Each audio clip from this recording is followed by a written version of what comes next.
Урматтуу энергетиктер, мен Кыргыз Республикасынын Жогорку Кеңешинин отун энергетикалык комплекс жана жер казынасы пайдалануу боюнча комитетинин атынан жана жеке өзүмдүн атымдан бүгүнкү энергетиктердин кесиптик майрамы менен чын жүрөктөн куттуктайм.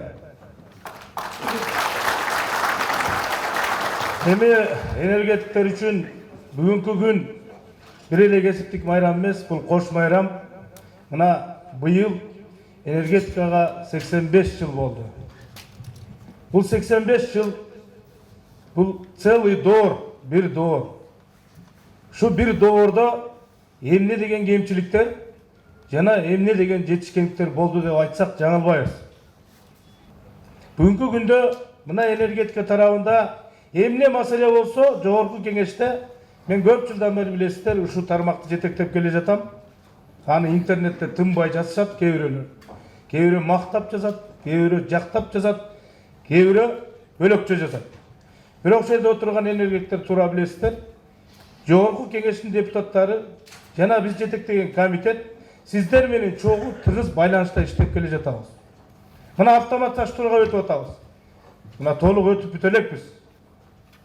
Ас күйөнү киргизгенден бери ар кандай жолдор менен коюлуп келе жатат. Мен ойлойм, муну дагы бир системага алып келебиз. Сиздер менен чогуу.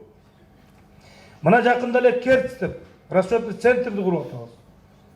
Бул дагы бир чоң жетишкендик болот. Мына азыр биз айтып атабыз, жашыл экономика деп айтып атабыз. Мазут көмүр жагуудан кетиш керек, бөлөк жака өтүү керек деген коңгуроолор кагыла баштады. Биз суунун башында турабыз. Мына болгону энергетиканы кайра жаралуу булактары боюнча мыйзамды жаңы эле кабыл алдык. Айта берсек, энергетиктер жана энергетика тутуму бул соц тармакка жана экономика тармагына чоң салым кошо турган тутум. Биз буга чоң көңүл бөлүшүбүз керек. Соц тармак менен экономикага энергетикасыз эч бир жардам бере албайбыз, урматтуу энергетиктер. Ошон менен бирге эле сиздер менен дагы ушу энергетика тармагында эмгектенүүгө биз даярбыз. Эмне көйгөйлүү маселе болсо, Жогорку Кеңешке келип айтсаңыздар, биз колдоп беребиз. И колдоп келе жатабыз. Эми айта берсем, көп сөз, урматтуу энергетиктер, көп жетишкендикке жетишип атабыз. Бул жакшы, мактана алсак болот. Көз карандысыз энергетика тутумун түздүк.